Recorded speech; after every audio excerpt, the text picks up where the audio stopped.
Like all of you, I've consumed countless hours of entertaining and educational content on YouTube and the internet at large regarding personal finance and retirement advice. This time I was specifically looking for how large of conversions I should be doing from my traditional retirement accounts, the 401ks and the IRAs, into their much more attractive Roth counterparts. I was looking to do this in order to avoid large required minimum distributions, or RMDs as we'll call them from here on out, from throwing me into much higher tax brackets when I turned 75 or older. Time and time again, I came across content that would advise me to fill up either the 12% or the 22% tax brackets with mediocre or even large chunks of my 401k and IRAs into their much more attractive Roth counterparts. In a vacuum of any other financial information, this is wonderful advice. Take advantage of lower tax rates today to avoid higher tax rates in the future. But as someone who's currently taking advantage of and will continue to for the next 11 years, the tax subsidies offered by the Affordable Care Act, which by the way greatly reduced the amount of health insurance premiums I pay each month, I have this nagging feeling that that might not be optimal. What I would like to demonstrate in this video is that if you are someone, or in my case part of a couple, that can live on a reasonable amount of taxable income in retirement, you can avoid a great amount of money paid in taxes, actually tax credits paid in the way of reducing your health insurance premiums, by delaying these conversions until after you're on Medicare or age 65. Hi, my name's Kurt. My wife of 32 years and I have been retired for 3 years now and have learned quite a bit along this road.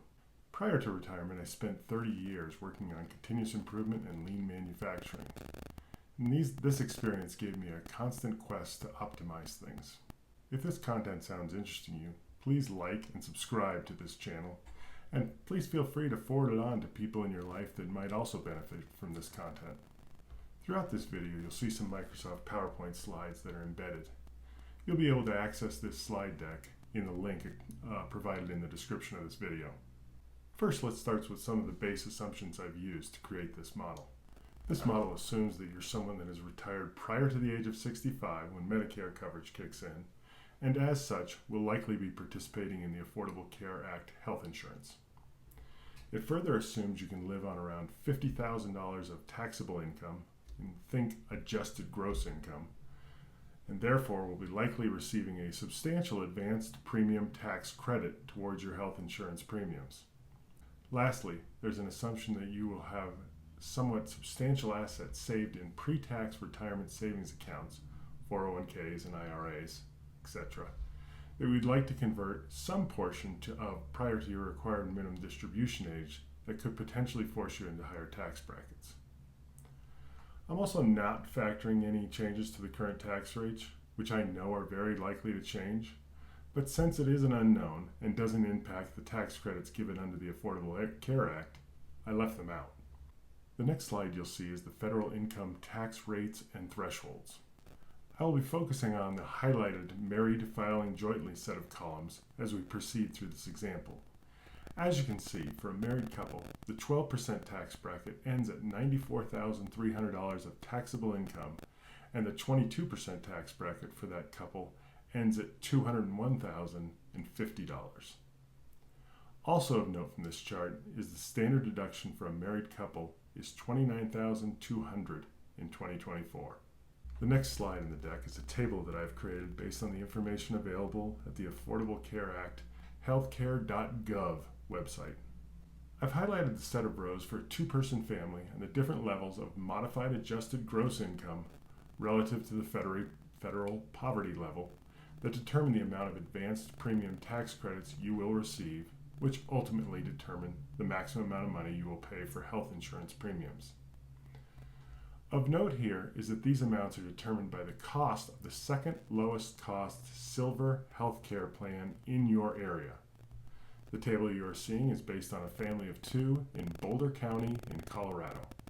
The next table you're seeing on your screen is a depiction of the current Medicare premium rates and the different incomes where the IRMA surcharges kick in above and beyond the roughly $206 per month per person that everyone pays for Medicare, excluding the Part A premiums, which most people will not have to pay.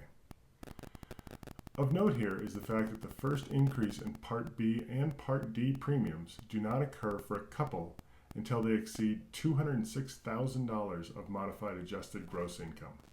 The chart you're now seeing is what I like to call the money chart. This chart depicts the annual cost of health insurance premiums for the second lowest cost silver plan under the Affordable Care Act. This is the dashed green line, as well as the annual cost of Medicare premiums. This is the solid blue line, against the different modified adjusted gross incomes, the horizontal axis of the chart. The vertical red lines that you see are the thresholds where the different marginal federal income tax rates are realized. The largest takeaway from this chart is how steep the annual cost of health insurance premiums under the Affordable Care Act is between the modified adjusted gross income levels of $20,000 to $120,000. Compare this to the fact that the annual cost of Medicare over these same income levels, $20,000 to $120,000, are completely flat. This seems to agree with my hunch that there was more to the story than a nearly 12 to 22% federal income tax rate on Roth conversions prior to the age of 65. These tax rates don't tell the whole story. In the next slide, you will see a comparison of a married couple prior to the Medicare age doing a Roth conversion to quote-unquote fill up the 12% tax bracket versus the same couple doing nothing and waiting until after Medicare kicks in to convert their traditional retirement accounts to Roth. In this example, both scenarios are having a couple live off an income of $52,400, which after the standard deduction is the top of the 10% tax bracket. But in the case on the right, the couple also converts $71,100 of assets from traditional to Roth in order to fill up the 12% tax bracket. As you can see, not only are they taxed on the $71,000 conversion, but they also lose out on $7,354 worth of advanced tax credits towards their health insurance premiums.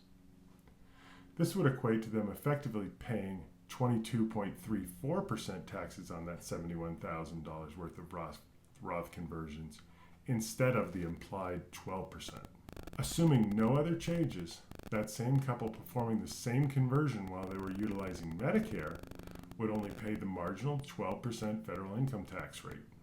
By the way, this is how I got to my rather clickbaity title to this video, by taking the potential $7,354 worth of premium tax credits times the 11 years I have remaining until Medicare kicks in for my wife and I.